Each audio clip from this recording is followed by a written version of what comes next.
Hey, this is Brian Damage from Kicks, and you're listening to the Brutally Delicious Podcast. Brutally Delicious!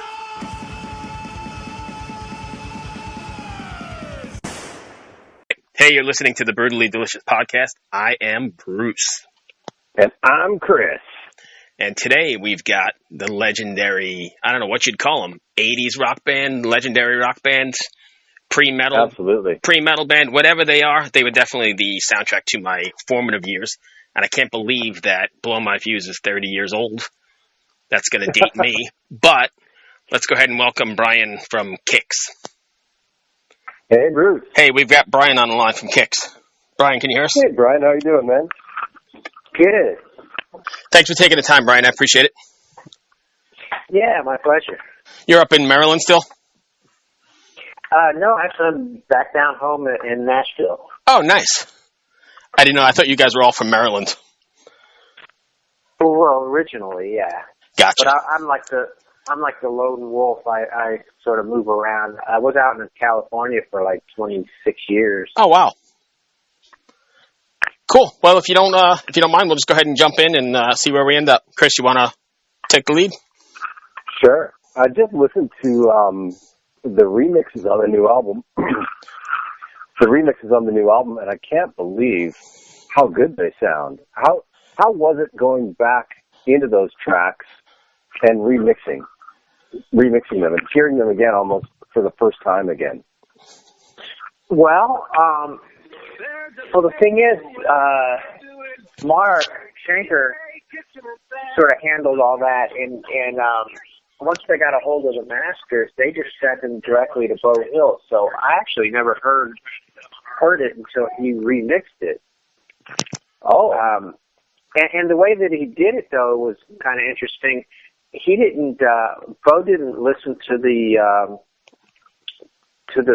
original record. He just took the raw, the 24-track tapes or whatever they were, the masters, and he just remixed it without listening to the original. So it's his own take on the whole thing. Oh, wow. What a cool idea. Yeah. How was it listening to those songs then when they came back from mix and they were mixed, not out of context is maybe the wrong word, but they were out of context with the original? Did it change your opinion on some songs or? No, but it was interesting because that record, if you go back and listen to it, it really had that 80s sound. It had a lot of like effects and it was kind of jumbly sounding in some parts, like the echo and all that junk. And he kind of cleaned all that stuff up, so it kind of gave it a little bit more clarity.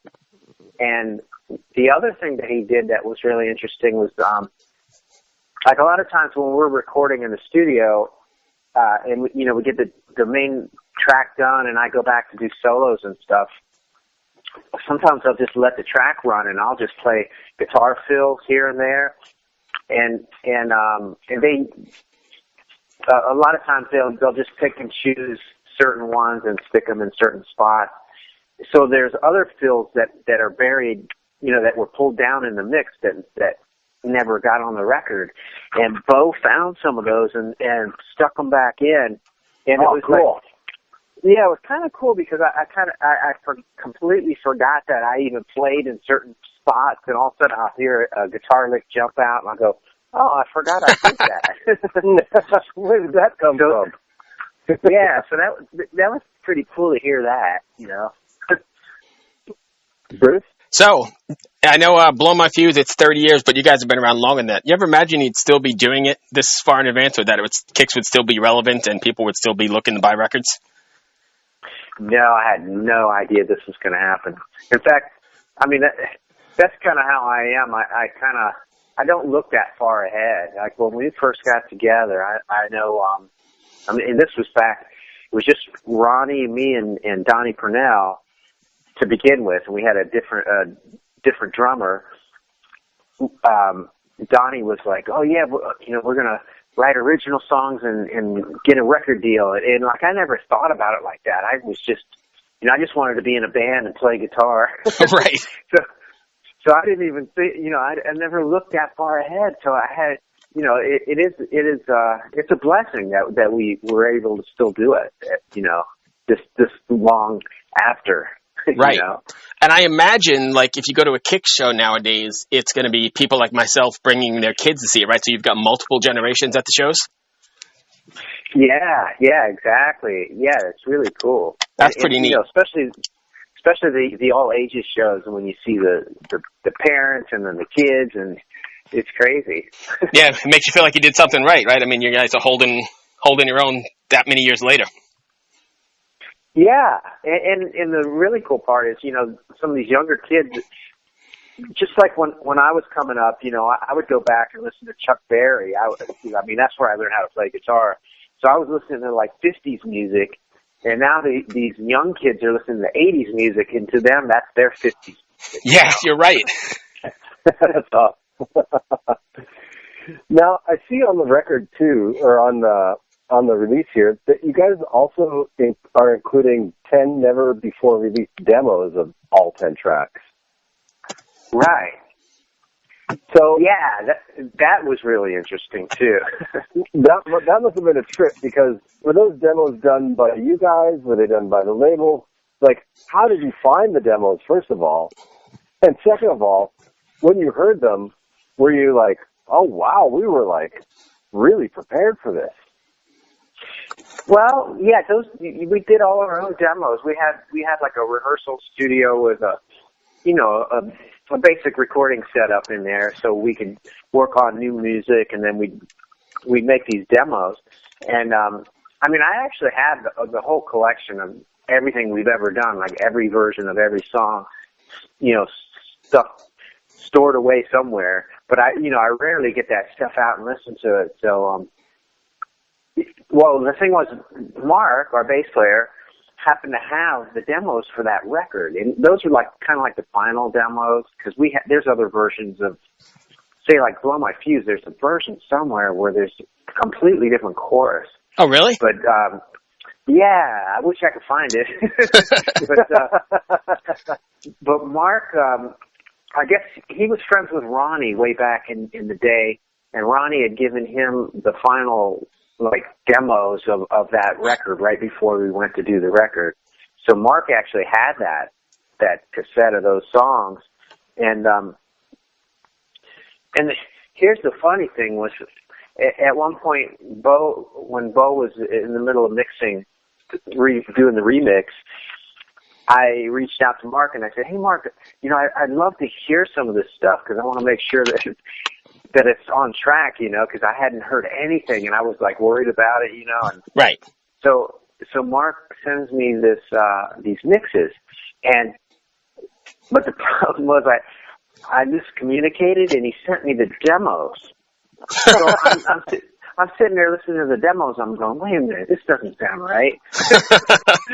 The solos weren't the same, and I'm like, wait a minute. And then I find out it's demos, and I'm like, oh, yeah. Okay. Are you sure this is the mix? That's funny. Yeah. Yeah. So I also read on the bio or the press release that you guys are going to play the whole thing start to finish, playing it top to bottom.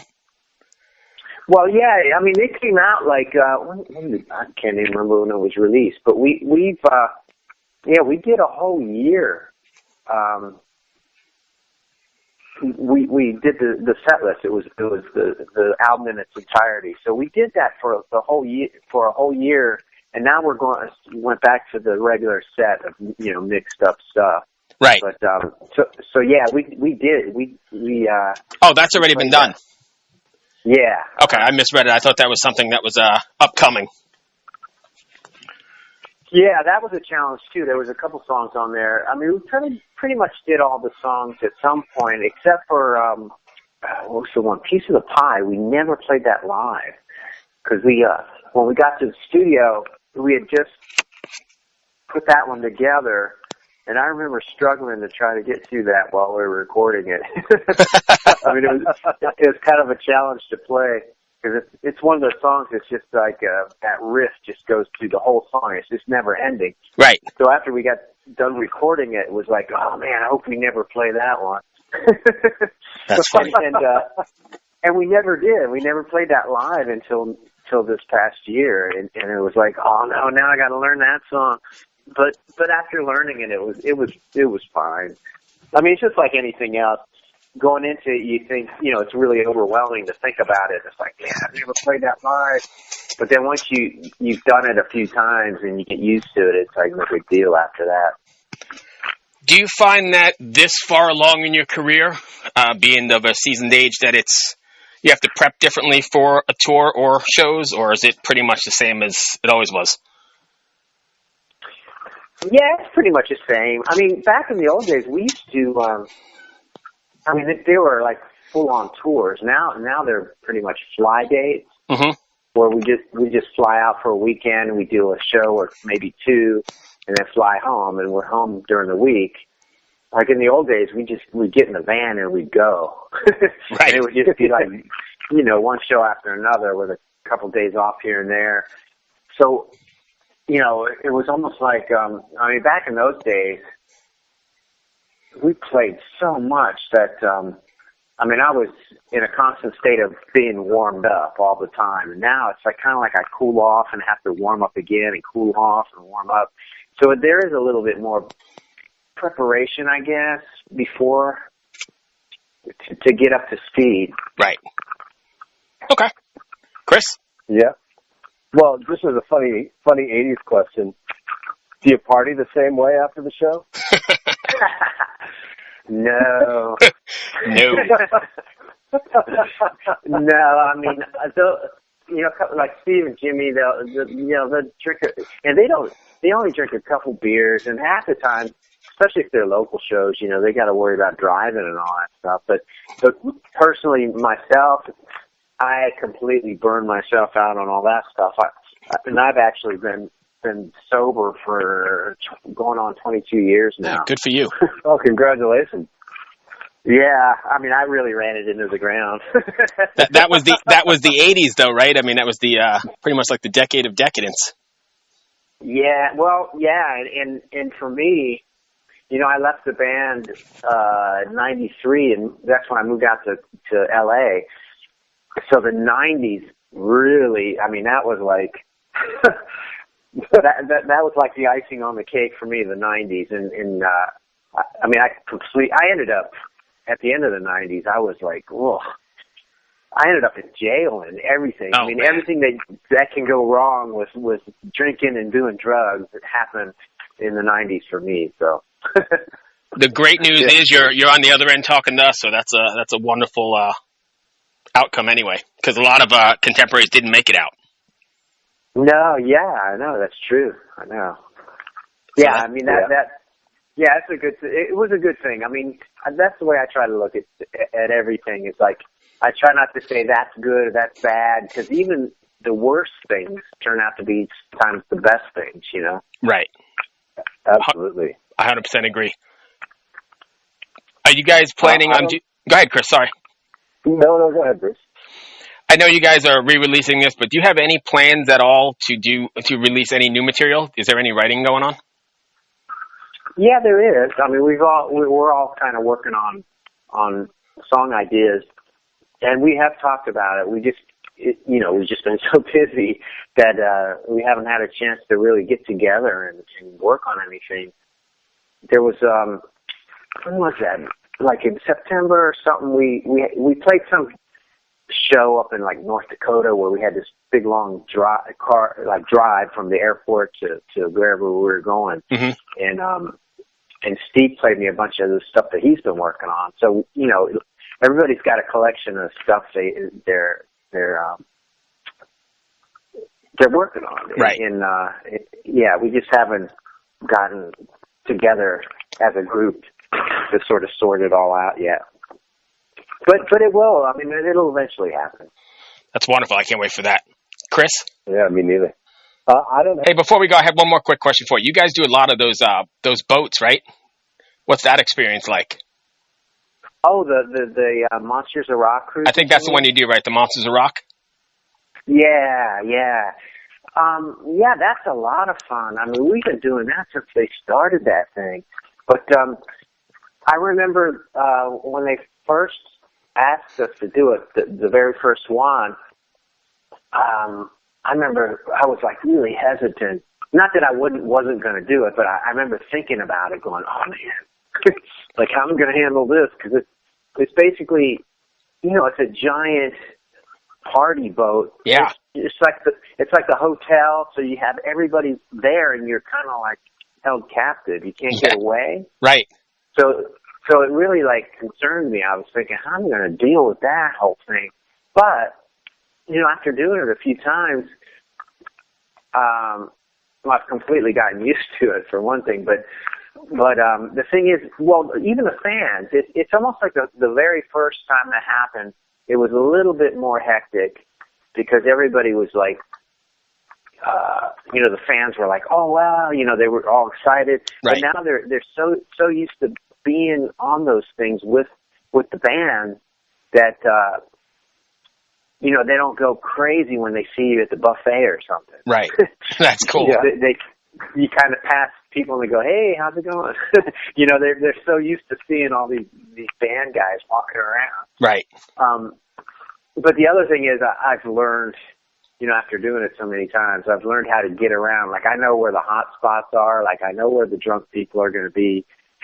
Right. And so I just I avoid places like I don't walk through like where the pool deck. That's where everybody hangs out, where all the bars, the open bars are. So usually, if I want to get from one end of the ship to the other, I'll go down underneath where the cabins are, and go through that way, and then I'll go up a stairway somewhere. And I don't take elevators because you get trapped there too. So I always take the stairs, and I always like sneak through the cabin hallways to get from one end of the ship to the other. Nice. And that's the way I get around. Nice. Well, that's all I've got. Chris, you good? I'm good. Yeah. Did I cut you off, Brian? Oh no, I was just gonna say, but other than that, it's a lot of fun. Nice. Yeah, that's one cruise I always want to go on. Well, the other thing is too. Not only is it's fun to play and meet the fans and talk to people. The other thing is there's so many other bands playing that we get to go see the other bands when we're not playing. So that's another bonus, Yeah, and I imagine some of those are friends of yours too, right? From 30 years ago. Yeah, like Tesla, those guys. Yeah. And they're always at our show, and we go see their show. But there's other bands that there's bands that have been on that cruise that I've heard, but I've never seen. Like, for instance, that band DAD. Yeah. Oh yeah. Man, I'd seen a few of their videos here and there, and I liked what I heard, but I didn't even own any of their records, and I wasn't really that familiar with them. But I went to see them on the ship, and I was like blown away. They were so good. That's great. And this last cruise, they had Rose Tattoo on there. Oh, that must have been great. Yeah, and I'm a big fan of Rose Tattoo, and I actually saw them back in the early '80s at one point, but I hadn't seen them since then, and I had no idea how they were going to be now because a couple of the guys, I guess, have died, and they had to replace them. But man, they were the highlight of that last cruise that we were on. I went to see them, and I was just going to check them out, and I could not leave. They were so good. I was like, that's great. Yeah. Well, cool, man. So that is all I've got. Yeah, me too. I really appreciate your time again. Thanks so much. Yeah, anytime. Thanks, Brian. Be well, and happy Thanksgiving, man. Yeah, you too. All right, we'll talk to you soon. All right. Bye. Cheers. Wow, another good one, huh? Yeah, that was a great one. What a nice guy. Yeah, we've not come across pretty much anybody who's been everyone we've talked to has been just so cool. Yeah. I mean, It's really amazing. I was thinking about, you were talking about the remasters, and let's listen to them, and that was like the soundtrack to my formative years, that record. Oh, yeah. This record came out in 88, and I remember when it came out. In Canada, it wasn't a big thing, but I remember it coming out because I don't know if it was released in Canada at the time, but we would get like some MTV stuff out of the U.S. Sure. But yeah, it's really cool. You know, I became more familiar with them later on. Yeah, I mean, when it was a choice of going to the diner to get poutine or go get the new Kicks record, you chose the poutine, right? Dude, I was so poor I couldn't afford poutine or records. No, I'm just kidding. Poutine wasn't a big thing in the West. It's an Eastern thing. An Eastern Canadian thing? Yeah. Oh. Yeah, it's still wrong. Its way over to the West. It's moved its way over to the West now, but back then, growing up in oil country in Alberta, we were just a bunch of rednecks. That's nice. it. But you heard the Frenchman Greg Chesane. He's the one who said it's all wrong, and I got somebody to back me up, so we're good. Ah, fuck. Next time we get a Canadian on, you know what I'm doing. Hello out there. Yes, hello out there, everyone. I'm Hal Schwartz. And I'm Flynn McLean. Together we host None But the Brave, a podcast dedicated to the music and career of Bruce Springsteen. Bruce and E Street Band are on tour right now for the first time in 6 years, and we're taking a detailed look at what's happening on stage in our bi-weekly episodes. We've also been recently joined by some very exciting guests, including rock journalist Warren Zanes and Stephen Hayden, Backstreet's Magazine founder Charles Cross, and Barstool's Kirk Minahan. If you're a diehard Springsteen fan, this is the show for you. So please subscribe to None But the Brave on your favorite podcasting platform, and we hope to see you further on up the road. Thank you so much. We'll be seeing you.